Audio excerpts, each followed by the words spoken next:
হতো, তাহলে এক রুহ বলতো যে আমি ইসলাম গ্রহণ করব, আরেক রুহ বলতো আমি ইসলাম গ্রহণ করব না, আরেকজন বলতো আমি গরম খাবো, অন্যজন বলতো আমি ঠান্ডা খাবো, আরেকজন বলতো আমি ঝাল খাবো, অন্যজন বলতো আমি টক খাবো।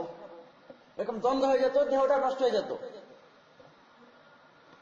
তো এরকম ভাবে যদি দেহটা এক রুহ দ্বারা পরিচালিত হয়, আর আল্লাহ তাআলা যে অনেক নেই, আল্লাহ তাআলা যে এক, এখান থেকে স্পষ্ট প্রমাণিত হয়।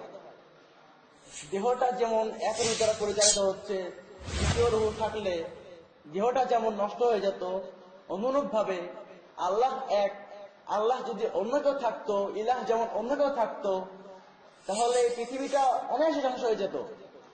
কিন্তু অন্যরা বলে, অনেক মানুষ আছে যারা ইসলাম গ্রহণ করেছে, নিজেকে মুসলিম দাবি করে, এরপরেও অন্যের দাসত্ব করছে, অন্যের ইবাদত করছে।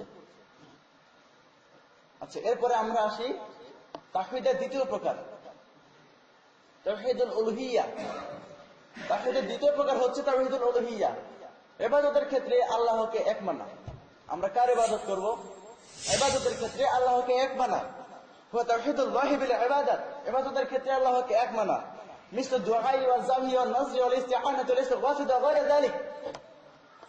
والدليل قول الله تعالى وما خلقت الجن والانس الا ليعبدون। ইবাদতের ক্ষেত্রে আল্লাহকে এক মানা। আমরা কার ইবাদত করব? আল্লাহর ইবাদত করব। যেমন প্রার্থনা করা, দুআই ওয়া যাবহি ওয়া নাযরি ওয়াল ইস্তিআনাতু ওয়াল ইস্তিগফার। আমরা প্রার্থনা করব কার কাছে? আল্লাহর কাছে। এটা একটা ইবাদত। আমরা দোয়া করব, প্রার্থনা করব, জিনিস চাইবো কার কাছে? সাহায্য প্রার্থনা করব কার কাছে? বৃষ্টি প্রার্থনা করব কার কাছে? এই সমস্ত বিষয়গুলো থেকে, এই সমস্ত বিষয়গুলি দিয়ে ইবাদত যেগুলো আছে, এই ইবাদতের ক্ষেত্রে আল্লাহকে এক মানতে হবে, নাকি অন্য কারো ইবাদত করব? আমরা আল্লাহর ইবাদত করব নাকি অন্য কারো? ইবাদতের ক্ষেত্রে আল্লাহকে এক মানতে হবে। যেমন আল্লাহ তাআলা বলেছেন, ওয়া খালাকতু জিন্না ওয়াল ইনসা ইল্লা লিয়াবুদুন। আমি মানুষ এবং জিন জাতিকে সৃষ্টি করেছি একমাত্র আমার ইবাদতের জন্য। আমি মানুষ এবং জিন জাতিকে সৃষ্টি করেছি একমাত্র আমার ইবাদতের জন্য। পূর্বে আমরা পরিষ্কার হয়েছি আল্লাহ এক, আল্লাহ অদ্বিতীয়। এবার আসলাম ইবাদত একমাত্র আল্লাহর জন্যই হতে হবে। আমরা ইবাদত করব কার জন্য? আল্লাহর জন্য। কার সন্তুষ্টির জন্য? আল্লাহর সন্তুষ্টির জন্য। যদি এরকমটি হয়, তাহলে দেখুন আমাদের মধ্যে অনেক মানুষ রয়েছে যারা অন্যের দাসত্ব করছে, অন্যের ইবাদত করছে। যেমন বলা যায় কবর পূজা, এরপরে পীর পূজা, এরপরে পাথর পূজা, মূর্তি পূজা, এরকম অনেক রয়েছে। আমাদের মুসলিম ভাইদের মধ্যে এরকমটি প্রচলিত। আমাদের মুসলিম ভাইদের মধ্যে এরকমটি প্রচলিত। দেখবেন আমরা যেমন জালসা করছি, আমরা যেমন জালসা আয়োজন করি, অনুরূপ ভাবে আরো মুসলিম ভাই আছে, তারাও জালসা আয়োজন করে, কিন্তু তাদেরটা আর আমাদেরটা ভিন্ন, আমাদেরটা পার্থক্য রয়েছে। আমরা সহি আকীদার মানুষ, আর আমরা নিজেকে মুসলিম দাবি করি, তারাও মুসলিম দাবি করে, আনা মুসলিম, আমরা মুসলিম, তারাও কালিমা পড়েছে। কিন্তু তাদের ভ্রান্ত আকীদা কি? যে তারা পীরের মাধ্যমে আল্লাহর কাছে পৌঁছাবে, তারা পীর ধরবে, পীরের সুপারিশ নিয়ে তারা আল্লাহর কাছে পৌঁছাবে। এটা হচ্ছে তাদের ভ্রান্ত আকীদা। তারা পীরের ইবাদত করছে, তারা পীরের পায়ে চুমু দিচ্ছে, পীরের দাসত্ব করছে, পীর যেটা অনুমতি দিচ্ছে সেটা করছে, আরো অন্যান্য ইত্যাদি। এই সমস্ত বিষয়গুলি আমাদের বুঝতে হবে। আমাদের খুঁটিনাটি অনেক বিষয় রয়েছে যেগুলো আমরা জানি না, আসলে আমরা নিজেদের ইবাদত বলে আমরা গণ্য করছি, আমরা এটা পালনও করছি, অর্থাৎ সেটা হয়ে যাচ্ছে শিরিক। তাওহীদের বিপরীত সেটা হচ্ছে শিরিক। তাওহীদ হচ্ছে আল্লাহকে এক মানা, আল্লাহকে সর্বক্ষেত্রে এক জানা। আর এর বিপরীতাংশ হচ্ছে শিরিক, যেটা আল্লাহর সাথে শিরিক হচ্ছে আল্লাহর সাথে কাউকে অংশীদার স্থাপন করা। এটা পরে আসছে ইনশাআল্লাহ।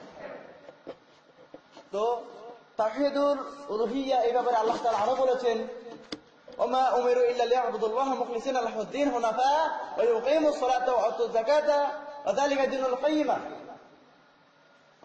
এবং তারা তো আদিষ্ট হয়েছিল আনুগত্যশীল হয়ে একনিষ্ঠভাবে আল্লাহর ইবাদত করতে, সালাত কায়েম করতে, যাকাত দিতে, আর ইহাই হচ্ছে সঠিক পথ।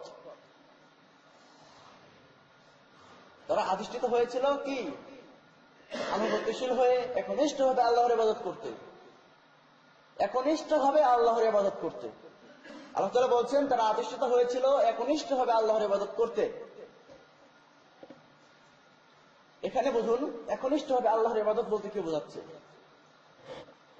আল্লাহ তাআলা এখানেও বলছেন, পূর্বে আয়াতে বলছেন ওয়া মা খালাকতুল জিন্না ওয়াল ইনসা ইল্লা লিয়াবুদুন, আমি মানুষ এবং জিন জাতিকে সৃষ্টি করেছি একমাত্র আমার ইবাদতের জন্য।